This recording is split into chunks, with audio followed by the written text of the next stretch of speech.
What up, what up? Welcome back to the Crowdfunding Demystified podcast. On this show, we interview real-world entrepreneurs who are in the trenches raising money from the crowd, whether that's on platforms like Kickstarter, Indiegogo, or others. And really what we try to do is we try to speak to creators, entrepreneurs, and individuals who have a proactive mindset about wanting to move their life forward, who want to be productive every single day, who are willing to take action and to take risks, push through some of those obstacles in order to actually get to a much bigger result than they ever imagined possible. And it can be freaking scary, right? Ignoring those feelings and those naysayers to go after what you want can be extremely scary. But every single guest that I've had on this podcast since I got started with this show in 2015 has had to do the exact same thing. So maybe you're not happy with where you are right now when it comes to this area of your life, but you are determined to make progress. And if you are, today's podcast episode is going to really light a fire, I think, underneath some of those dreams. Because today's episode, we had on a guest, a couple of guests actually, who had this incredible idea in their mind during COVID to impact the world for the positive. They came out with this incredible project as well to realize that dream. And guess what? They were able to raise $2.3 million with their Kickstarter campaign off of an $8,000 goal. They're actually able to have more than 21,000 backers worldwide participate in this campaign as well. So for anyone who is listening is like, Sal, I have this crazy idea and maybe I didn't even do it right. Today's guest didn't even do a pre-launch for their campaign, right? You're like, I don't know if I can even do it right, but I want to get this out there. I'm telling you that if this is something that you believe in this episode, you're going to discover exactly what they did in order to get funded, what their experience was like on the platform, and what they recommend and some of their advice for other creators that are out there in the audience. So at this point in time, I think that definitely, I commend you so much for showing up. And if you are interested in kind of taking the next step when it comes to investing in your training, your education, you're willing to study and become a student of success when it comes to crowdfunding, I have a great free course out there for you where I've assembled some of my best strategies, tips, resources, tools, and tactics to help you get your project funded when you go live with your Kickstarter campaign. Or if you've done a campaign before, but you want to do it even better this time around, or maybe your first time it wasn't successful, if you're really ready to do it right, and you're ready to get access to the right information to help you get there, go and check out this free course I'm about to mention at crowdcrux.com/Kickstarter. Again, that link is crowdcrux.com/Kickstarter. That link is crowdcrux.com/Kickstarter. Some of you also have been listening to other episodes that I have out there on this podcast. We got hundreds of episodes on this show. If you go and look into the archives, and if you're like, you know what, I feel like I want to do this and I want to do this at a big level, but I just need access to the blueprint. I just need that paint by numbers formula to follow, right? People in my life are incredible, but some of them are holding me back because I have other duties and responsibilities and things that require my time, and other people that are taking me out of this mindset. How can I just do this and get access to that step-by-step formula? If you're interested in that, I have a great book out there called The Kickstarter Launch Formula, which literally is the paint by numbers formula for being successful with a campaign. If you want to check that out, I have a free audiobook at crowdcrux.com/Kickstarter audio, which you can learn more about that at crowdcrux.com/Kickstarter audio. And I'll include that link down below, and you get a free copy if you sign up for a free 30-day trial of Audible. Without further ado, let's dive into this podcast episode and discover how these creators were able to raise $2.3 million on Kickstarter. And it's coming up right after this. Hey guys, welcome back to the Crowdfunding Demystified podcast. Today we're speaking with an incredible team that's been able to really launch their dream on Kickstarter, an incredible book about how to rebuild civilization. This has been a mega campaign, massive funding. I'll let the team tell you more about that. We are lucky enough to have 3 members of the team here today. Guys, welcome to the show. Hi, Sal. Hello. Thanks for having us here. Hello. Great to have you. We can kind of get started. Maybe each of you can just bite-size tell us your name and what your role was with the project. Okay, I will start. My name is Seva. I'm one of the founder of Hunger Teams and the book itself. That's pretty much the introduction. Very cool. Okay. My name is Timur. I'm also a co-founder of this project. Me and Seva, we make it happen. And in terms of your role at the project? It's difficult to say. I think I'm a little bit of everything there. Wearing many hats. Great. Love it. Yeah. Okay. And the last member of the team? Yeah, my name is Artur. So guys actually came to me when they planned to launch the book. We did the Kickstarter together, and then we decided to move forward together also. Very cool. To go to Shopify, to Amazon, and develop the brand. Very exciting, guys. So we have 3 members here on today's podcast, which is so exciting. So I'm going to throw out a couple of questions, and you guys can sort of take them as they come, and whoever would like to speak to it would be great. So my first question is, would you be willing to share with the listeners a little bit about, first of all, what you experienced in terms of your success on Kickstarter, and also what the book is about? Maybe let's stick to the same order. It's going to be easier. So I'll start. The first question, about the book. The book is, it's an encyclopedia about how to rebuild civilization, but I think it's a bit more than that. It's just not a regular boring textbook, but it's more our way to help readers to feel this childhood curiosity feeling when you see all the things around in this very cool perspective. That everything is a miracle in some way, and it's beautifully designed as well. Yes, it's because of the really good team. So we have creators, illustrators all over the world, many of them, and all of them have their unique style. And it's thanks to our art director Lev, who it was a really tough work to combine all of them, to find all of them. And to make them draw in the same style, which we've invented. And Timur, could you speak a tiny bit to maybe what is the success that you saw with this campaign for the listeners who don't see it in front of them? What kind of success did you see with this project? What does it mean? What kind of success? I mean, we get a huge amount of money there. What else? I can say in few words. So we raised 2.2 million on Kickstarter, and then we went to 3.2 million on Indiegogo in demand. So overall, it was 3.2 million. Plus, we charged for the shipping separate in BackerKit, and then we also made some upsells in BackerKit. Wow, mega success! How many backers would you say at the end of the day are going to get this book in their hands? How many backed this? We got 30,000 backers, and they all got their books. And on Kickstarter, they got very special one because their names, they were written on the first pages. So incredible. So I just want to say that we was really surprised that the amount of money that we get, but money is maybe not the most important things that we got there, I think. For sure.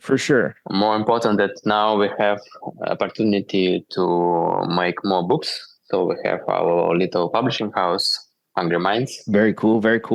So a lot of people will hear that, right? The fact you guys have had so much success. How long were you actually thinking about this idea before you really executed and got this out there? It's a tricky question because I can't say that it's idea from nothing.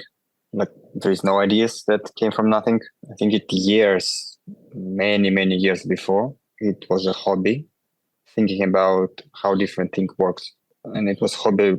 I remember I was 14 years old when I was admired by Leonardo da Vinci Diary and all mechanics, but it was just a hobby, no idea.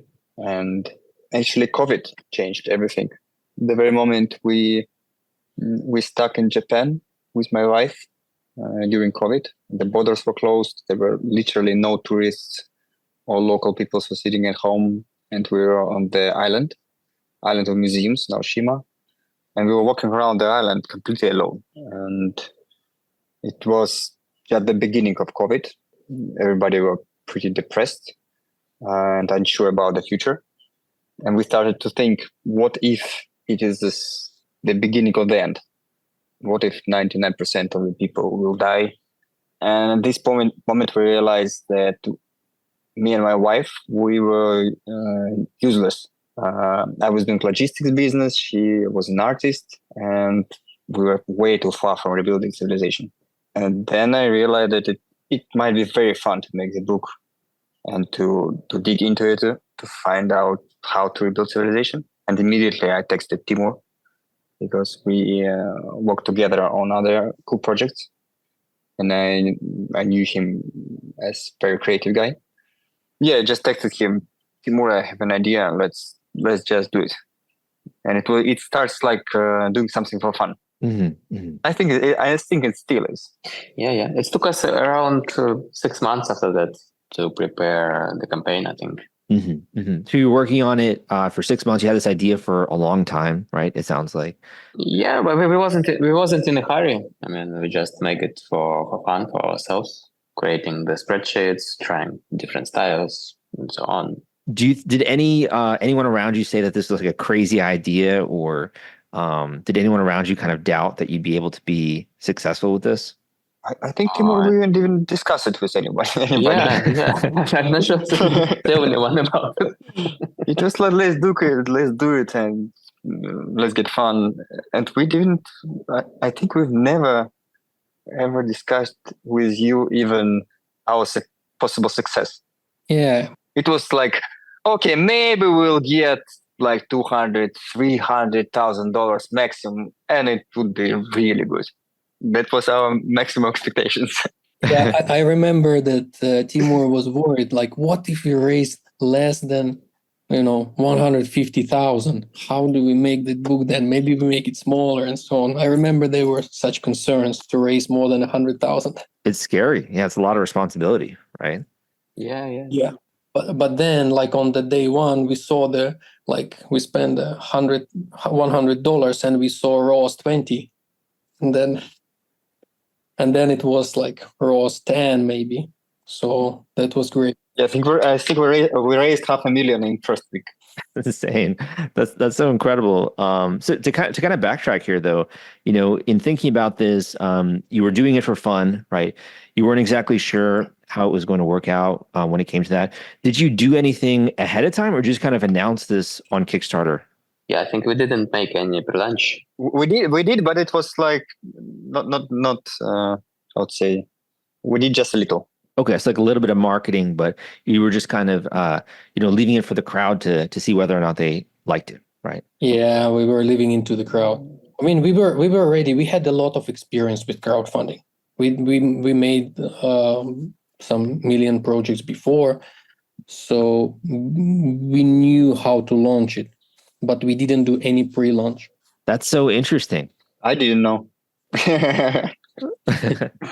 That's super interesting. That was kind of leads me to my next question, which is, why did you guys decide to unveil this on Kickstarter? Why use crowdfunding as a way to do this? And it's the same reason why everyone do it on crowdfunding, because you can get money in advance and you can tell the people about your book or your project. It's just a great way to start. Got it. I think it is actually the only one way to sell the idea in advance before making the whole product. Yeah, like we are launching. Okay, we spend money on the page, we spend money on the video, which is not really much. And then in the first 3 days, we are launching the campaign. We are like launching the ads.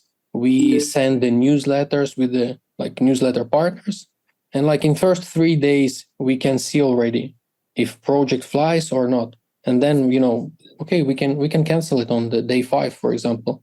And then we just don't do it. And if we go directly to the market, so imagine we manufacture like 5,000 books or 10,000 books, and we spend a ton of money, we ship it to the US, and then nobody buys it. And another big point, very many publishing houses from all around the world, like the best publishing houses, were reaching out to us. And we started partnership with one Italian publishing house, and last year we became the bestseller in Italy, and they sold more than 10,000 copies in just 4 months. That's incredible, man. And the fact that you're willing to put it out there and have that kind of a response, I'm sure is super rewarding, right? When it comes to that. For those that are listening, if it's their first project, their first time doing this, they hear you throwing out a lot of different terms, right? When it comes to that. So one you mentioned was ROAS. Do you mind explaining that just a tiny bit for people that are just getting started there? Yeah, sure. So ROAS is return on ad spend. So for example, if we say ROAS 20, then if we spend $1, we get $20 in sales. And that is amazing. I mean, the normal ROAS on the market is around 3 or 4 for the Kickstarter. That's regular. And we got like ROAS 20, and then we went down to ROAS 10, which is incredible. The peak one, I think it was 27. Gosh. So basically, despite the fact that you didn't have a pre-launch, you did have a strategy for marketing, and part of that was, it sounded like Facebook ads, right? It was Facebook ads. It was partners who made the newsletter, affiliate platform.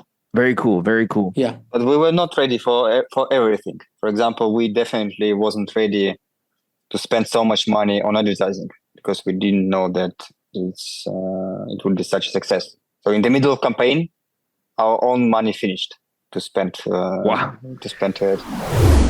If you're worried about the fulfillment and shipping part of your Kickstarter campaign when it comes to getting out all those perks and rewards to your backers, rest assured I've put together a complete Kickstarter fulfillment and shipping checklist for you, and it's free. This is sponsored by the folks at Fulfillrite, and they thought that you should have this checklist as part of your arsenal going into a crowdfunding campaign. If you want to get instant access to this checklist and it's free, you can go to fulfillrite.com/checklist. Again, that is fulfillrite.com/checklist, fulfillrite.com/checklist. Just go to that link and you can download it immediately. At what point did you realize that this was going to be a much bigger adventure than you ever imagined possible? The morning when we wake up. I think I'm still realizing. Yeah, it's definitely, I imagine, especially the speed at which it's coming in and the fact that you guys have such a high return on ad spend, right?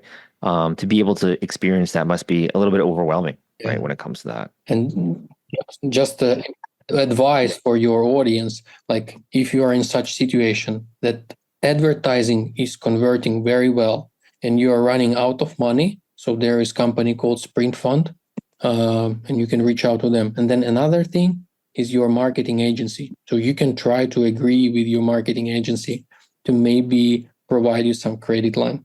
Well said. Yeah, I really appreciate you sharing that. And one of the things as well, I think in the pre-interview you mentioned is this idea of like creatives. And a lot of people aren't familiar with what that means when it comes to like ads and improving the visual aspect. What did you mean exactly by that in the pre-interview questions? So like most of the companies who are launching on Kickstarter, they really care about their page, about their video, about the pledges, and so on. And yeah, that's definitely important.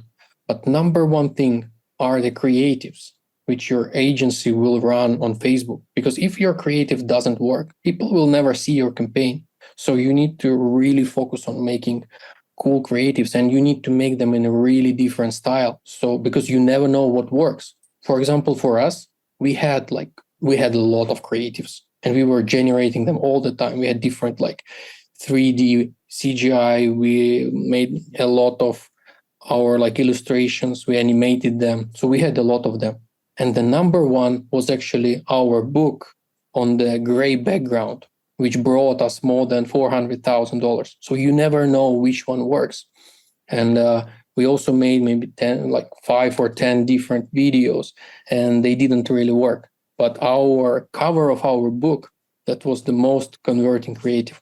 So yeah, just a recommendation to make as many as possible, and do not rely on the agency. Agency will also make them, but it's better to be prepared. And second thing, even more. Yeah. And second thing, people are always making only one page.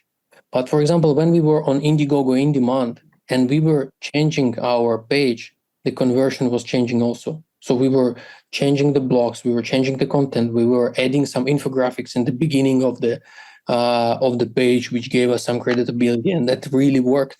The conversion were changing really much. Yeah, I want to add that regarding creatives, it's moreover, don't rely even on your taste, because we spent some time making the ideal, in our opinion, creative with actors, video, effects, and etc. And they just didn't work. And then some video that was made on iPhone with shaking hands for some reason were more successful. Really, it's a matter of doing different styles, different creatives, as many as possible. I'm sure that can be frustrating to a degree. You spend all that time, and really at the end of the day, it's seeing what people like. But also that cover that you mentioned of your book, it is beautiful, right? It looks so cool. I think anyone who sees that cover wants to see what it looks like inside as well. Yeah, thank you. I hope so. And so we're thinking about, this project, this was an idea in your mind, Sima, and, you had this idea for a while, it sounds like, and you were able to then pull together the project. What was the most rewarding part of this entire process for you? I think it's more some personal stories about the projects that we got after the campaign. No, it's personal for me. And we received. Do you mind sharing one? We received a few stories on our email. I remember one of them. There was homeless guy in San Francisco, and he was living in a camp with other homeless people, and somehow he got the book as a present, and he fell in love with it. And then there was a fire in the camp, and all his belongings, his tent, was down by fire, and he regret the most about the book. And he said that he was so inspired by it that he wanted to change his life. And now everything is okay. He has a job. He has his own apartment, and now he just want to buy the second book by himself. I think these stories. Wow, that's an incredible testimony. Yeah, that's incredible. It's the best reward. Yeah, I mean, that's amazing. That's just a huge testament to the craftsmanship, right? And also the fact you can impact someone to that level. Yeah, it's true. For someone who's listening to this, like they hear about your success and they see how many backers you have, it can be kind of overwhelming. Do you have any advice for someone who is just kind of getting started and maybe they can't get to the level that you're at, but they are trying to make impact? Do you have any advice for some new creator who's considering doing a campaign? Don't think about success. That worked for me. Like we, in Timur and I, it was such a fun way, such an interesting way to make this book, no matter about the success, even before the Kickstarter. And that was precious. I think if you are making the campaign only thinking about the success, which might not happen, it's the wrong way. Very well said. Very well said. Do you have anything to add to that? Yes, I just want to add that I totally agree with Seva. You shouldn't think about success a lot, but it should be a profitable project if it's success. So you should put a good economic inside of it, because I saw many times in my business experience when people with good ideas who was very passionate about them spend a lot of time to bring it to success, and when they did it, they just realized it's not very profitable. So from one hand, you shouldn't think about success a lot, but from the other hand, you should still how to say it? Be mindful about the profitable nature. Yes. Yeah, I think to avoid the Kickstarter trap.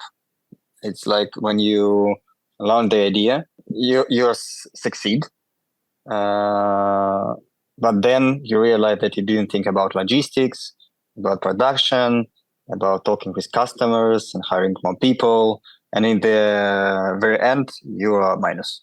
Yeah, I think calculation is crucial. So kind of from what I'm learned from you guys so far is the importance of enjoying the journey, right?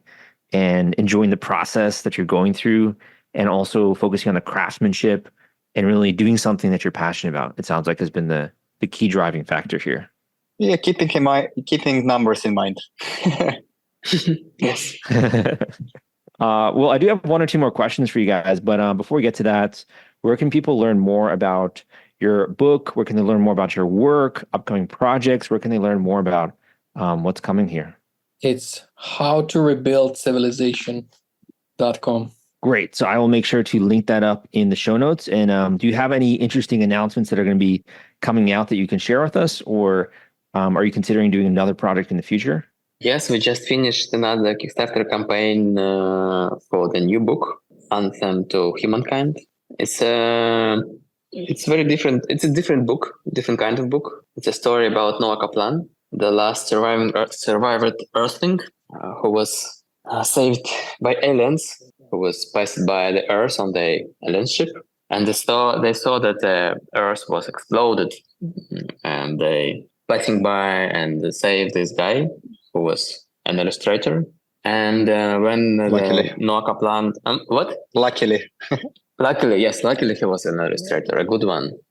And when he found himself on the ship and realized what just happened, he decided the only one thing that he can actually do in this situation is to write a book about the Earth, about the humans, trying to left something behind him. So this is a new project. Yeah, we focus more on some cultural and more precious for human things, more than practical ones.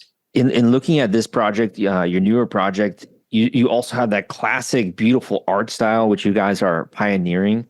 And it looks so cool just to hold this in your hand, right? I think it definitely would be a great companion for anyone who's looking to learn more about this. Is that a different link I should send people to? Where can they learn more about that one? For now, just subscribe on our Instagram. I think it's the easiest way. Hungry Minds Art. All the news are there. For example, puzzle is coming. Our new project in the book style. So I think it's going to be really good. Got it. Okay, I will be sure to link those up in the show notes. So my final question when it comes to this is, you all as a team have had incredible levels of experience going through the process, experiencing it from A to Z. And we can end on this note. If you have a final tip that you would like to share with the audience, or a word of encouragement, or a quote that you resonate with, and we can kind of go around and we can end on that note. So let's start maybe with Timur, and then we can go to Seva, and then we can go to Archie. Wow, it's a difficult question. Just to give one important tip, I will go with something similar to what Seva said. Be passionate about what you're doing, so you can be proud of the result. Great, well said. For you, Seva, it would be either a final tip, or it could be a word of encouragement for someone who's just getting started that you would love to have been shared with yourself, or a quote. Stay curious. It's when I was in Italy, it's the first time I was signing books. It was such a strange experience for me because it was strange, but really fun. And the only phrase that was written in the book was "Stay curious." I think it's the most important thing. Well said. Well said. And the last member of the Three Musketeers. Yeah. Since you have a crowdfunding audience, people who are planning to launch their Kickstarter campaign, I will just give a tip. So do not fire me. No, do not rely on organic traffic. Make sure you have all your paid channels set. That's like the most important thing. Of course, first of all, you have to make a great product, which you believe in it, and then make sure you will get a lot of traffic to your campaign. Otherwise, it's not possible to succeed. There are 300 projects each day. Awesome. Thank you guys so much for sharing, being transparent, sharing what's worked for you, and also sharing your products and your books with the world. Can't wait to see what you have in store. And thank you so much for coming on. Thank you for inviting. Thank you, Sal. Thank you so much. Bye-bye. Thank you for listening to this episode of the Crowdfunding Demystified podcast. I hope you took away tons of nuggets of gold when it came to this specific episode. And I hope that also you are emboldened to go out there and to reach for your dreams when it comes to your specific crowdfunding campaign. Now, when you're doing something new, it can always be a little bit exciting, a little bit scary. And the first time you start doing it, you might actually be very good.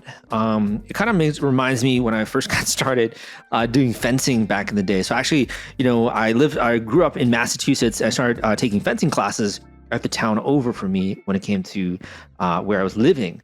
And it's a bit of an offbeat sport. I was doing baseball at the time, and I was actually pretty good as a baseball player, but I wanted to try something new. So I started to do fencing, and it was one of those sports where it's like so much fun. Like you don't even realize that you're actually, competing in a sport, but it's so much fun. I never really thought very much about strategy, and I was like, okay at the sport. My friend was actually really good.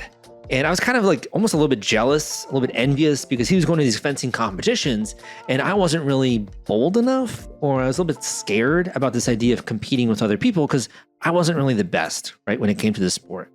So I started to think about it, and my fencing instructor, Molly, she actually decided that she was going to do these after class sessions where she was going to teach more about like fencing and different advanced topics. So I thought a lot about it, and Molly, she was a great teacher. She was actually won like a bunch of different gold medals, and she's part of the US fencing team. So I was like, well, this is probably a good investment of my time. If I want to get better fast, there's really no other way to do it, right? There wasn't anything like YouTube, and there weren't really any books or anything like that on fencing. So I really just had to learn from someone else. So it's like, okay, I'm going to do it. So I started to show up every single day that I would have a class. After class, we'd go through the footwork. We go through tactics and strategy when it came to the sports. We'd go through how to actually win in difficult situations. What should you do, right? And I started to get better and better and better at the sport. And Molly was actually the one who started to encourage me that I should begin to try to compete. And I was like, I don't know, like I don't feel very good about it, right? But we would continue to work on my footwork, on my form, and she would start to share with me strategies I didn't even know existed when it came to the sport. And she would encourage me, you gotta compete, you gotta compete. And finally, I decided that I was gonna do it because sometimes, the risk is worth the reward. And I was afraid of losing, but I put in so much effort. It's like now or never. I gotta see when the rubber meets the road, how I can compete, how I can actually do. So I did it. I showed up at a competition, and lo and behold, I like blew the competition out of the water, and it actually ended up getting ranked. And from there on out, I actually started to compete in nationals. I started to do really well with the sport of fencing. And for me, that was just like an incredible experience because I didn't think I was really good, but when I actually put myself in the right environment, I started to learn much faster, and then I was able to compete on a nationwide scale. So from that lesson, one of the things that I learned is that you don't know until you try, and you got to be willing to take the risk. But most importantly, you also have to find the right mentor. And that's actually one of the reasons why when I started the podcast in 2015, I decided to make myself available to the community as well. So for those of you who don't know, you can actually go out there on my website and you can book an individual intensive coaching call with me. If this is an area of your life where you feel like you want to make progress fast, if you don't want to have to waste time, whether you're thinking about crowdfunding, you're further along with a prototype, or even launching in a week or two, and you really want to make sure that you're doing this right, that you're making quick progress towards your goals, but also having a trade eye, assess your campaign, your product, your idea, and what you're doing, and make sure that you have a rock solid strategy, tactics, resources. You're getting access to the right people as well when it comes to the network of crowdfunding, and you're doing this right, you can go and book an individual coaching call with me at the link crowdcrux.com/coaching. That link is crowdcrux.com/coaching, or crowdcrux.com/coaching. If nothing else, I hope that I can at least share with you the tactics that you can use in order to get funding with your specific category, so you can go out there with a tremendous sense of confidence, and you can compete when it comes to the crowdfunding industry. Thank you so much. My name is Salvador Briggman. Hope you enjoyed this. Give me a positive rating and review on iTunes, and I will see you next time.